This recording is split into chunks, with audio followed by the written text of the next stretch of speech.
Donald Trump has proven every single day that he's been the Republican nominee, and when he's been Republican president, and when he's been running this year, that he's categorically unfit for office. This is somebody who committed an insurrection against our government. This is a 34-time convicted felon who is also found liable of sexual abuse. And I think when voters go to the polls on Tuesday, they're going to look at their ballot and they're going to see Kamala Harris and they're going to see Donald Trump. And when they look at Donald Trump, they're going to be reminded of all of these reasons why he's off-putting, all of the reasons why he's unfit for office. Robert Nix and John Conway, thank you both very much for joining us tonight. Let me ask you, first of all, Robert, you're a former Trump voter. At what stage or what was the moment that you decided that you could no longer support him? Well, I never was a big supporter. I was a Republican all my life since 1980. I registered to vote for Ronald Reagan in 1980 and voted for a Republican every year since then. So in 2016, I thought, well, the choice is between Clinton and Trump. I wasn't a supporter of Trump, but I couldn't believe he got the nomination. I was flabbergasted, but I thought, well, I'm a Republican and give him a chance. And what could go wrong? He's got adults in the room. He's got guardrails. There's all these guardrails and adults. And I thought, what could go wrong? And I quickly realized early in 2017 that there was going to be a problem. He seemed to be undermining the Constitution, seemed to be actively wanting to avoid all accountability on which our entire Constitution is based, checks and balances, the rule of law, denigrating the press, the free press, so all of that sent warning signs right away. So by the time 2020 came along, I knew I couldn't vote for him a second time. And John, what prompted you to form this group, Republicans Against Trump? I mean, he's your party's nominee. He got that nomination by pretty fair and square means. Yeah, we started Republican Voters Against Trump ahead of the 2020 presidential election in order to try and defeat him in that election. We were very successful with Joe Biden's victory in 2020, and we decided in 2024 we once again had to launch this campaign because we know folks like Robert, a former Trump voter who's identified as Republican all their life, is the most persuasive messenger to make the case against a second Trump presidency, because Robert can speak directly to the same voters who are on the fence in states like Pennsylvania or Michigan or Wisconsin. He can say, look, I voted for the guy in the past, like you have been a Republican all my life, but I have to support Kamala Harris because Donald Trump is categorically unfit to be in office again. So we know messengers like Robert are the most persuasive with the key swing voters that are ultimately going to decide this election.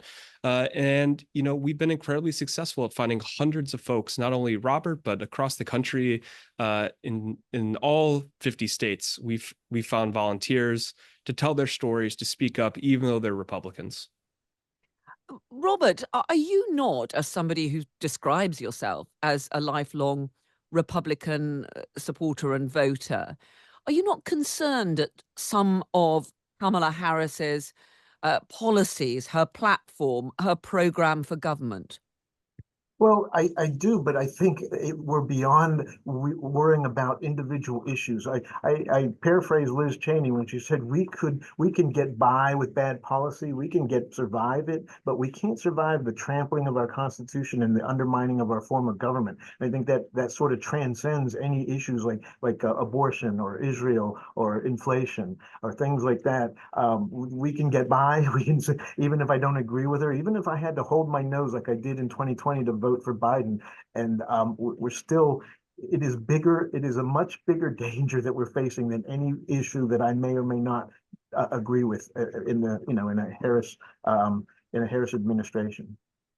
Throughout this campaign, Donald Trump has faced a series of court cases, a series of controversies that could well have stopped any other candidate, but he seems to simply rise above them. We've had a huge fuss about the Madison Square Gardens rally, where some of the warm-up acts told supposed jokes that were blatantly racist.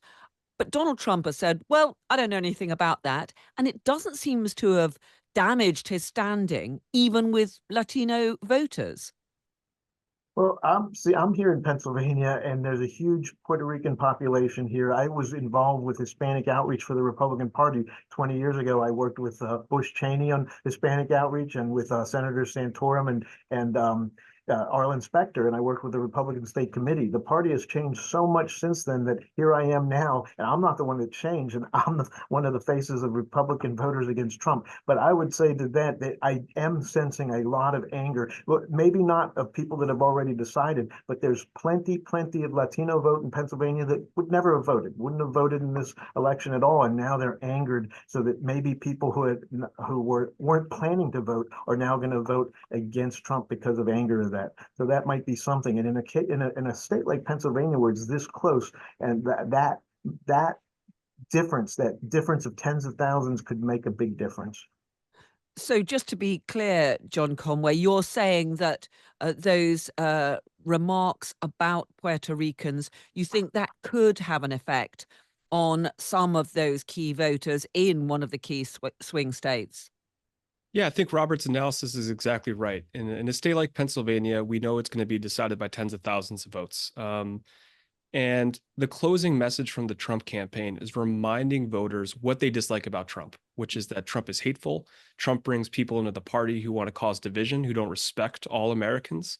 And so the comments at Madison Square Garden are a reminder of all the reasons why voters like Robert rejected Donald Trump in 2020, why voters in 2024 who are still undecided because they can't get there on Donald Trump. After 8 years of watching Donald Trump, they aren't sold yet. And they aren't sold because of exactly what they saw at Trump's rally, his divisiveness, the type of politics that he's fostered in this country. And so for Trump's closing message to be headlined by these racist remarks, by these bigoted remarks, it could make a difference for those few thousand voters on the fence, not only in the Puerto Rican community, which makes up half of the Latino population in Pennsylvania, but for other voters who are on the fence who are really questioning, do I want to live through another 4 years of Donald Trump's administration? And the answer, I think, is going to be no. But those remarks from Joe Biden today, which were taken by many to be him suggesting that supporters of Donald Trump were garbage, although Biden has been insisting that he was talking about the particular comedian at that Madison Square Valley, at that Madison Square Gardens rally.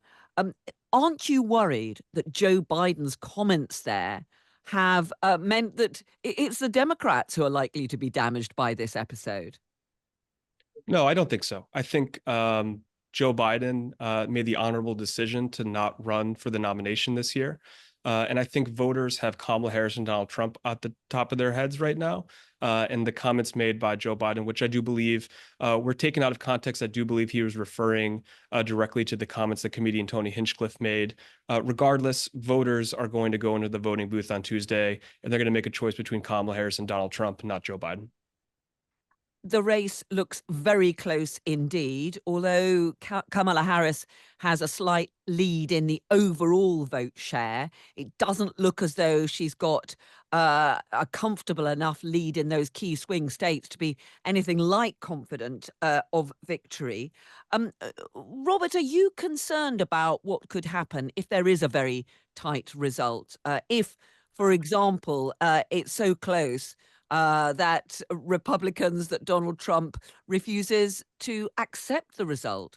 Oh, absolutely. We saw already the trial run for this after 2020. Not only did he perpetrate the big lie that has absolutely undermined confidence in our entire electoral system, but then he instigated an insurrection, which is also undermined confidence in our one of the key points of our entire government, which is the peaceful transfer of power. And all of that was just the beginning. That was their amateur attempt. I think they've had 4 years to sort of plan that they're going to do anything possible post November 5th to try to make this come their way, and they've had Steve Bannon was the architect of all this type of getting people at the local levels, at the state levels, all these Trump supporters into positions in secretaries of states and key election officials, and now they're going to try to use that here afterward. I don't think it's anywhere near over November 5th. I'm really worried for our country. I'm really worried what comes next. I don't think anybody can celebrate anything on November 5th, and that we're going to be able, we're going to be fighting this ugly far-right ultra-nationalist movement, which isn't even really a Republican Party anymore, for the balance of the 2020s.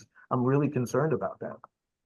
John Conway, do you think, despite all that you and Robert have told us tonight, and of course we do talk to pro-Trump Republicans as well, that Donald Trump is heading for another term in the White House?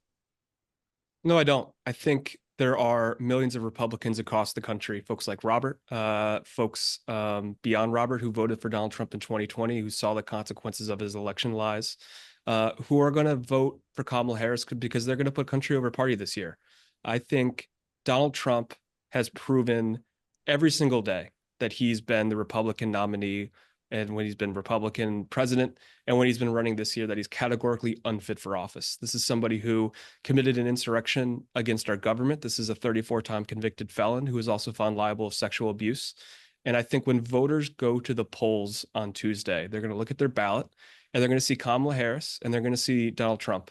And when they look at Donald Trump, they're going to be reminded of all of these reasons why he's off-putting, all of the reasons why he's unfit for office. And they might look at Kamala Harris, like Robert said, and say, I don't agree 100% with everything she stands for, but I know she's going to protect our Constitution. They know that she's going to protect our country, and they're going to know that Kamala Harris truly believes in the American experiment, and Donald Trump doesn't.